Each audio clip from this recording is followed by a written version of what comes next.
Welcome to the show.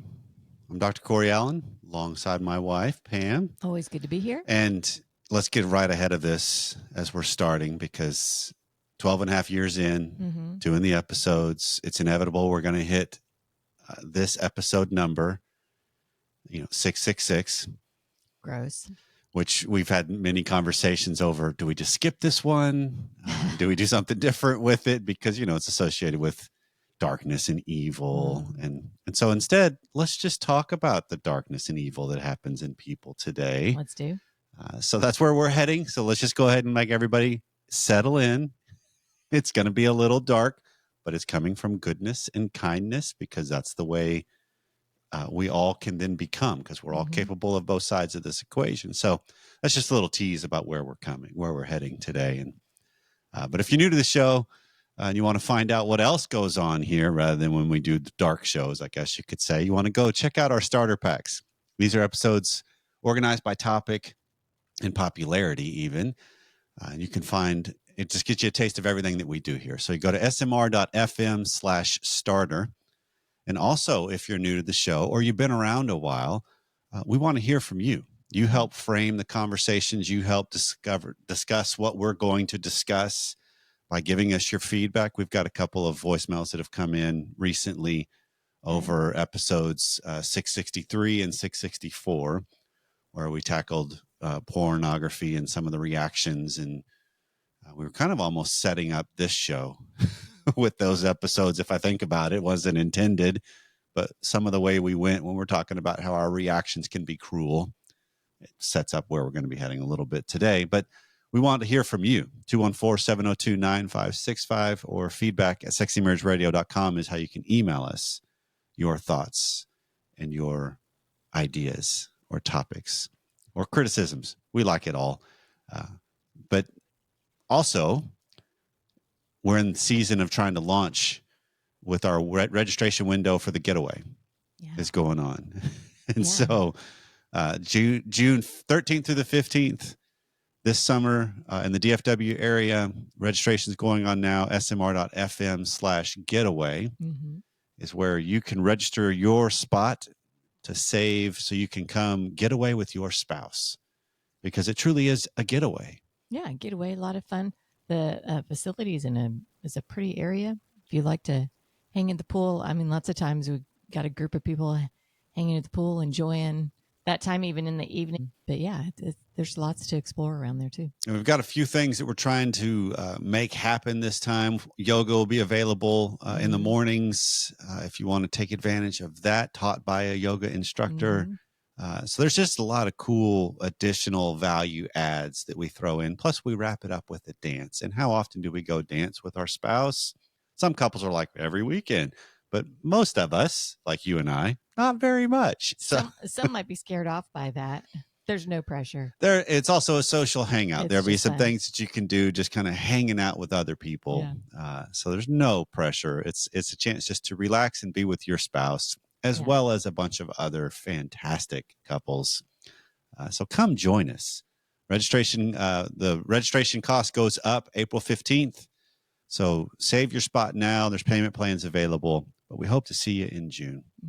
Well, coming up today on the regular free version of Sexy Marriage Radio, kind of been teasing this out, but one of the easiest ways to kind of set this up, babe, I guess, is from the old saying that I'm going to tweak it slightly. First comes love, then comes marriage, then comes normal marital sadism. Okay. It's a little bit different twist. It's not quite the rhyme that we are taught when we're young. But we're going to be talking about some of the dark sides of what we are as people, how things unfold, the dynamic between us, and how there can be cruelty and intentionality and hurt inflicted upon each other. And I want to, at least in our conversation, have this idea of how it's not, that doesn't necessarily mean something's going wrong. No. Because we're talking about our humanness, not talking about that this should be happening, but I am talking about how it does happen. Gotcha. And then on the extended content today, which is deeper, longer, and there are no ads, you can subscribe at smr.fm/academy. We're going to give you the steps of what do you do about it? Yeah. How do you face it? And so for those of you that aren't members of the Academy, you might be listening to this going, well, that's just cruel. You're going to set it all up and then not tell me how to do something with it unless I pay. Yeah, I'm going to call that under the auspices of podcast host sadism. I'll own it. There's an element of, yeah, I'm dangling it out there. Totally recognize what I'm doing. Might come across as cruel. And that exists. And that's what we're going to be talking about today. So all that's coming up right after this. So as this was teased out at the beginning, it's worth noting that this topic is one I've taught before at the getaways in the past. This topic being normal marital sadism. Marital sadism. Yes. And I do want to stress that this really is about kindness and generosity and the goodness within us. Yeah. Because we are not solely all butterflies and rainbows as human beings. We are capable of dark things. We are capable of intentional harm. We are capable of intentional hurt. And where this rung true the most to me is this is about us learning how to control our hostile impulses. Okay. If you will, or for sure recognizing our hostile impulses, because if not, they will rule us in ways we don't like. And then we wonder, how did I wind up here? And so this is a better idea of us being more cognizant and aware of accepting the picture of ourselves that has a malevolent side. Okay, so I guess start off by telling me, what is normal marital sadism? Okay, so let's start with this. And this isn't a question just for you. This is a question for those that are listening. Yes. So I'm not, this is kind of a rhetorical question, but how many of us have ever done something deliberately to frustrate, disappoint, or hurt our spouse? That's one question to kind of start setting the stage for where we're heading. Okay. Another aspect of this is, how many times have you been sarcastic towards your spouse as a means to dig at them? Okay. Right. So and it gets a little more complicated. Right. Sarcasm. So we're throwing sarcasm in there. I think there's an element of sarcasm that actually is really playful and fun. But then I think there's also an element of sarcasm that is biting and cruel. I totally agree with you. Right. I totally agree with you. And a lot of that would be on volume of it, not tone and sound height, but volume of how much sarcasm is the banter. Because you can make the little sarcastic, funny joke, but then do you keep at it? Because there's an element then of you're digging at a person, you're attacking them covertly. Gotcha. That's cruel. Is the idea. And so here's some examples that in marriage, we got to set the stage first. Okay. Marriage, Schnarch refers to it. Dr. David Schnarch refers to it as a crucible, which is the container where everything's intensified and what comes out is more pure and refined, right? Just because of the tension that's there. And so in marriage, our spouse, there's forced choice dilemmas of, I have to hold on to my integrity or stay married. There's some element of that. You can't do both? Well, in the best of times, yes. That's the goal. My integrity will be in line with staying married. But sometimes what's actually happening is I'm putting pressure on you to do life the way I want it done. And if it gets out of line with where your integrity sees as life and marriage would be, now you're in a huge dilemma. Okay. Make sense? Okay. Okay. Because these things most often surface around sex and intimacy, parenting, parental roles, money. These are tangible things. These are not just the things we can agree to disagree about. Okay. Right? These are the tangible, we either have a child or we don't. We either have sex or we don't. We save money or we don't. And if I'm wanting to be one that's just out there throwing money about everywhere, and you are one that's, no, I do not want to live this way, we can't agree to disagree. Because it's going to have tremendous impact on us. So then it becomes, okay, how far am I willing to see this through? How well do I hold on to myself in the midst of this struggle, and what do I need to do with my moves? All right. Okay. So then that's the playground of how this goes, because when it gets to where it's really tense, that's when normal marital sadism shows up. Because I would feel like you could be trying to control me, or you could be feeling like I'm trying to control you. And what we will do then is express our fears and our pains and our hurt, regardless of how it's delivered or received. But you're talking about the sadistic side is how I deliver my pains and my hurt. And the fact that I can increase it enough to be attacking. Okay. Right? So let's go. Yeah, we need some let's real go life examples. Let's go clinical first, too, because this is how it gets set up. Oh, I want real life examples. Okay. Come on. I don't want clinical. I got, well, but I think this is worth noting, because in 1975, the American Psychiatric Association in the DSM-3 actually had a provisional diagnostic category called the sadistic personality disorder. Okay. Okay. And so there were 4 characteristics. It was humiliating and demeaning others, lying to inflict pain, restricting the autonomy of others in close relationships, and manipulating others to establish compliance or gain dominance. All right. Okay. And those all sound like unappetizing traits. Yes, but it was then it only lasted in the DSM-3. Then they took it away, because that's the DSM evolves as society and people and research and science evolve. Okay, and so people listening, some of them may not know what DSM is. Well, it's the Diagnostic Statistical Manual that all of the psychological field is based on. Right. So these guys go to this book, and that's where they diagnose people, and that's how it's like doctors make their diagnostic criteria in the mental health field. Okay, is the way it goes. And so here's some examples of humiliating and demeaning others. Is what you're asking for. Okay. Yeah. That one would be like telling embarrassing stories about your spouse at a dinner party in front of everybody. Yeah. Or chewing out your spouse in front of other people for telling that story.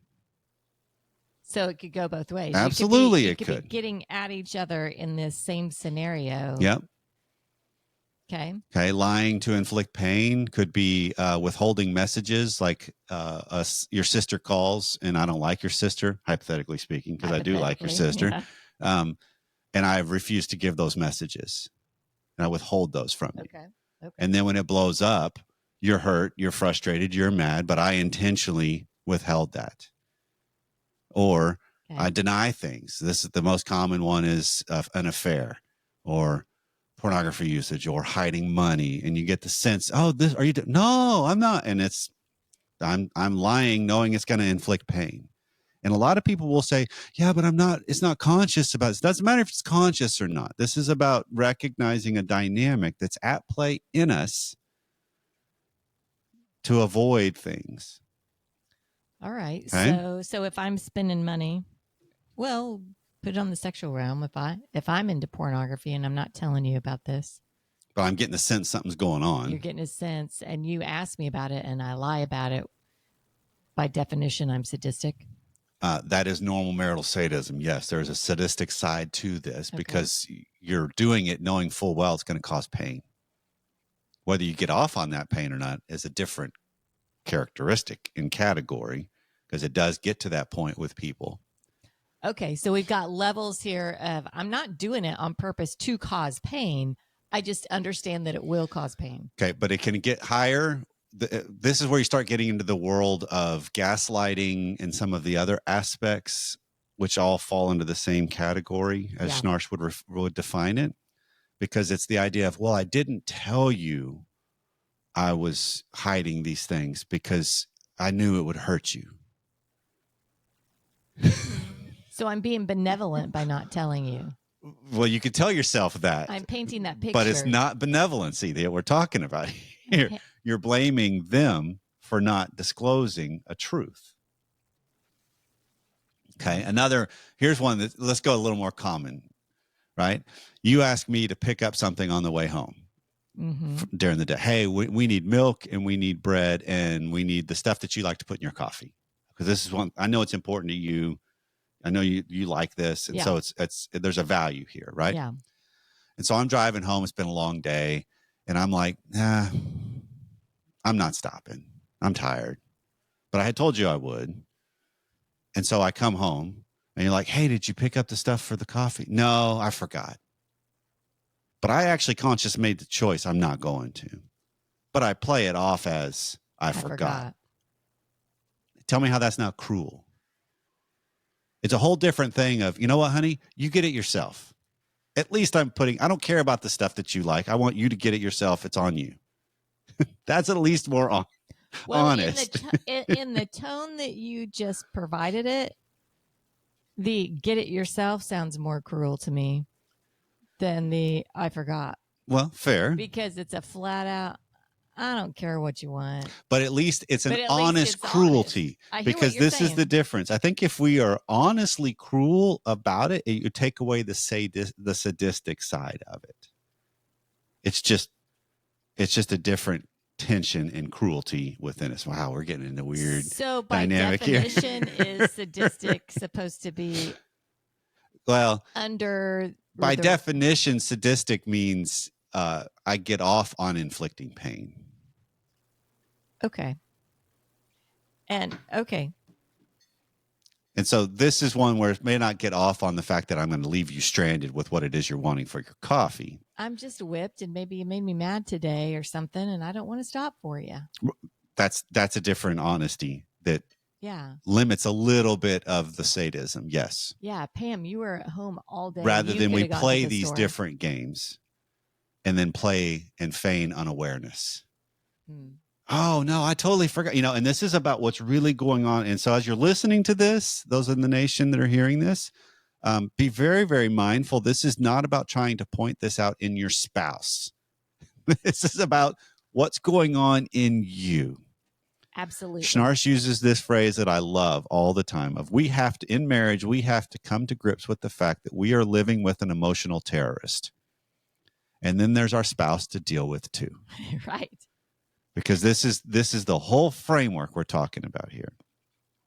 Okay, so let's get back to the restricting autonomy of others. This is the whole idea of you're not letting a wife get a job. She can't leave the house. She has a role that she plays as a stay-at-home mom, and so it's very restricted. So it's, that's some of the obvious ones. But then there's another component of she can be mad about that and frustrated. So she's just running up the credit cards and the debt, making it to where then husband has to continually keep working and can't come home. Gotcha. Right. So these are underhanded. I'm just picturing Bad Moms. Look, fair. But here's another one too that this might strike home with some people is you're not having sex with your spouse, yet you continually ask for more time and demand that they help you feel secure. And then you tell them why you're not having sex is because you don't feel secure enough. So it's their fault because they're not making you feel secure enough. Right. But yet I'm asking for more time. And so when they press you some more, but I still don't feel secure enough. I mean, that's just this dynamic of I'm avoiding everything. Yeah, just a circular reference. And then the last one, manipulating others to establish compliance. This is the idea of threatening divorce or ruin when, you use that card wildly and haphazardly. This is one I really love, is acting stupid or inept when you know that someone else will take over that role. Oh, I didn't know how to do that. You're perfectly capable to do it. Right. But you play the whole, I wasn't aware. What? Yeah, you were. You just didn't want to. Okay. Right. So these are the examples. Some, there's more that can be like passive aggressiveness, deliberately letting your spouse down when they depend on you, overtly showing attraction to other people in front of your spouse, ogling other women or men, being flirty right there, knowing that your spouse is watching, and it's right in the wheelhouse of pushing their buttons of insecurity and frustration, but yet you ramp it up all the more. Yeah, I think that would be a clear one. That would be a super hot button, especially for people listening to this show. Yeah. Likely that's something sabotaging things that are important to your spouse. Mm-hmm. And then also one of the other ones is the idea of ensuring that others in your social circle are aware of your spouse's inadequacies and shortcomings and mistakes. Where you're just throwing your spouse under the bus regularly in other people. There's cruelty in this. But what we will do as human beings is we play it off as, oh, no, I'm not capable of that. That's not who I am, because we don't see ourselves as this. I think this is, well, I agree with you there. I think it's really easy to point out and see where we have it, where we feel this way from our spouse, like that they're doing something where we can read each other pretty well. It's maybe harder to see what we're doing ourselves. It absolutely is, and this is part of that. The crucible and the idea of a relationship is it reveals things and exposes things about ourselves. Mm-hmm. The real question becomes: do I have the courage to see it? To wonder and be curious: is this true about me? I think this is worth everybody looking at, really having some self-reflection. It's not that you're the full sadistic. I get off on this, but we can be cruel just so it's for our benefit, so that we can, for me, one of the things that I know drives you nuts, and I think I'm better at this now, but for a long time, I work late. I tell Corey I was leaving at a certain time, and then I wouldn't leave by then. And he's had the kids at home, they were younger. And so it was this constant, not being truthful, just simple thing of when I'm leaving from work. Or updates therein. Or not giving updates. Yeah. Right. And sometimes I legitimately would just lose track of time. Other times I knew what time it was. I just wasn't going to call him because I didn't want to hear the disappointment in his voice. Okay. And I knew what was coming, but I was just avoiding that. Mm-hmm. So the underbelly within that is what we're talking about. Within ourselves I can play it as, I just didn't want to hear the response I was going to get. So I'd rather take the response I'm going to get when it gets magnified. Ultimately, it's going to be there later, right? Right. So what sense does that make as a human being? That's the point of the idea of of addressing normal marital sadism is recognizing the awareness that it exists. Yeah. And usually this is a quote from Schnarch in his book from 2010, which is Constructing the Sexual Crucible. It's for therapists, so I'm not recommending people read it. It's a textbook almost about this, but he says marriage takes your lowest, weakest, and darkest parts and stuffs them up your nose until you can't stand yourself as you are. That's a good thing because it often takes crisis and pain for us to do something about it. The weaker our 4 points of balance are, the more pain and crisis it takes to mobilize us.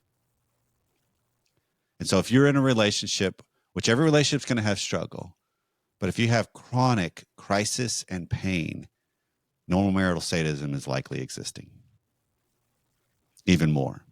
And it's more prevalent and it's more prominent in yourself and each other, because we don't just live with one person that inflicts this.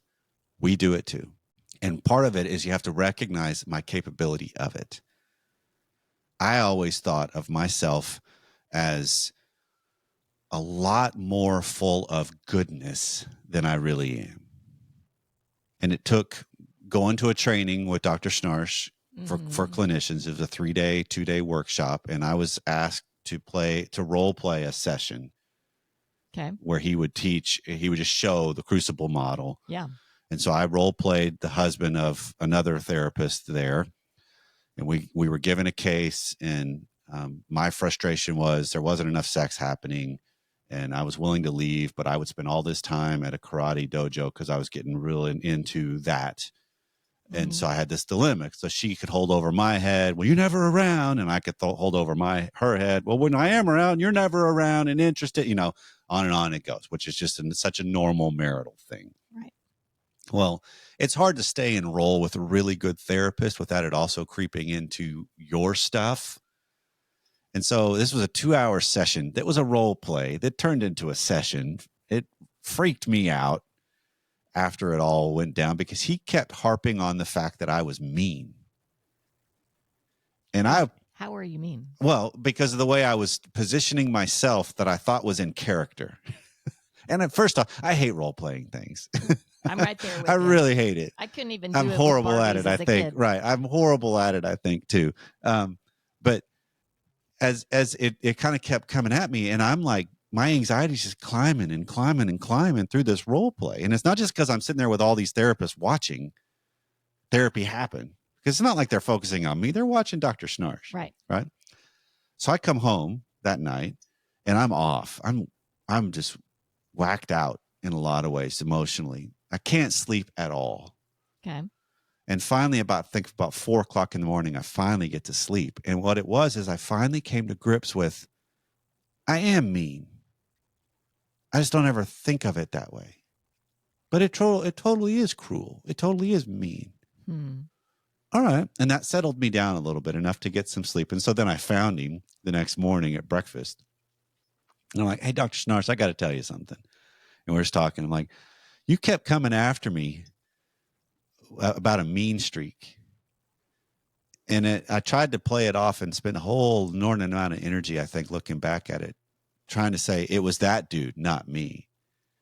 And it finally took the courage to realize, no, it's me. And you could see his face just go, just kind of, it's like, that's interesting. And I'm like, you're right. And he's like, that's going to do you some good, isn't it? I'm like, I don't know how yet, but yeah, I think it will. Right.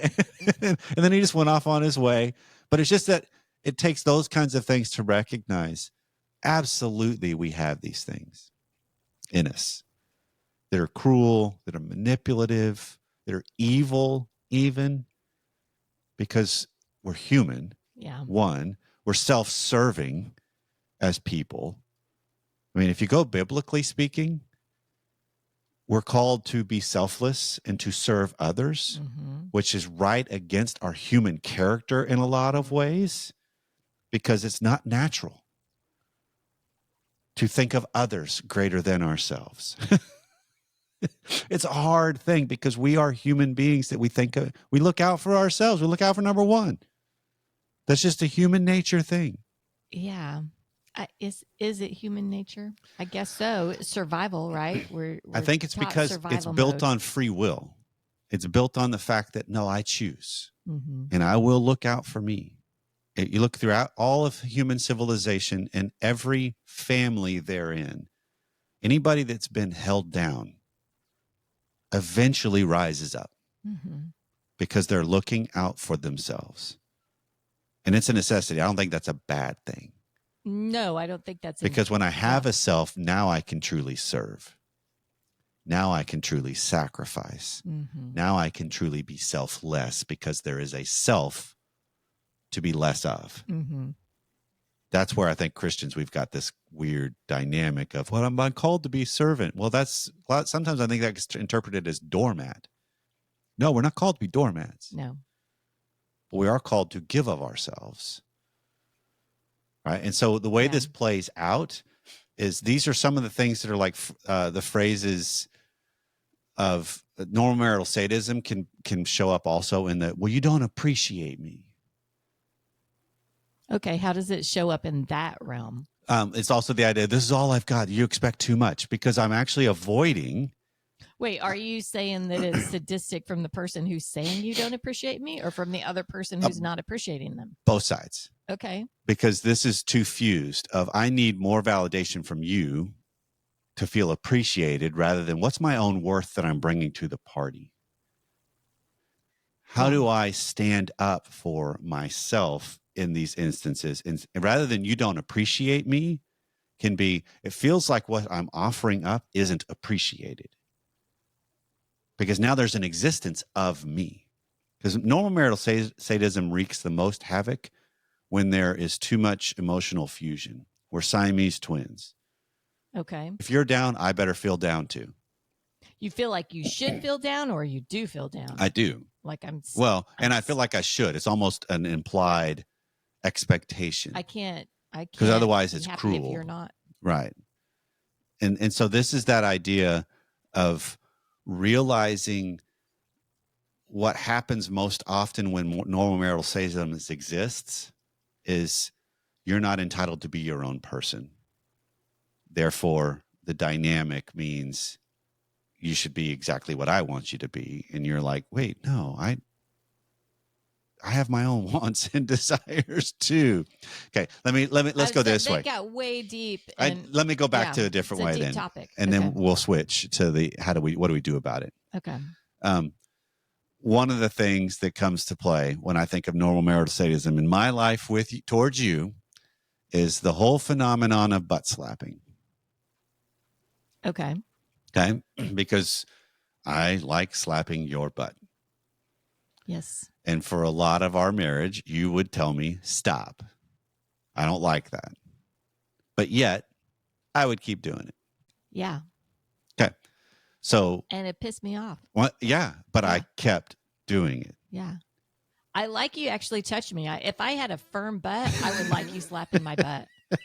I personally I just don't like that it jiggles when you slap it. And that I know, but yet I would still do it. And so it's recognizing in me what fuels that to where now it has evolved. It's not the slap. It's the grab. It's the brush by more often than not. Right. It's adjusting, but grab, I had to wrestle with rather than whatever. You have to come to grips with this, babe. Get over it. Yeah. I got to come to grips with what is it I get off on that when I know she doesn't want that? Because it's not just that I like slapping your butt. There's something else in there too. Yeah. That's what we're talking about here. Well, there's the lighthearted things too. Like you love the double light switches, both up or both down, right? And this isn't about you and your body or anything like that. It's just a quirk. And this one's kind of funny. It's a quirk. I love flipping the light switches so that they're not the same. Yep. Just to drive you bonkers. Right. Because I think it's funny. Right. But built into that funny is not just funny. Well, how many quirks can I get at you with, right? Right. We gotta have some sort of tension in the house. Well, but that's what we're talking about is this dynamic. And there's a continuum of severity in this. But it does exist. That's the main thing I want to try to get across because we don't talk about the darkness like this too often. Yeah. And the point becomes when there's darkness like this and I deny it, it acts out all the more prevalent. And then I'm wondering, how did I end up here? Mm-hmm. Well, could be, likely is, you brought some of this out because of whatever you have going on in you that is fueling this. That's the normal marital sadism, the cruelty, that you're not going to tell me what to do. That's the point of this segment, at least. Okay. Is to let people realize, again, we're living with an emotional terrorist. And then there's our spouse to deal with too. Yeah.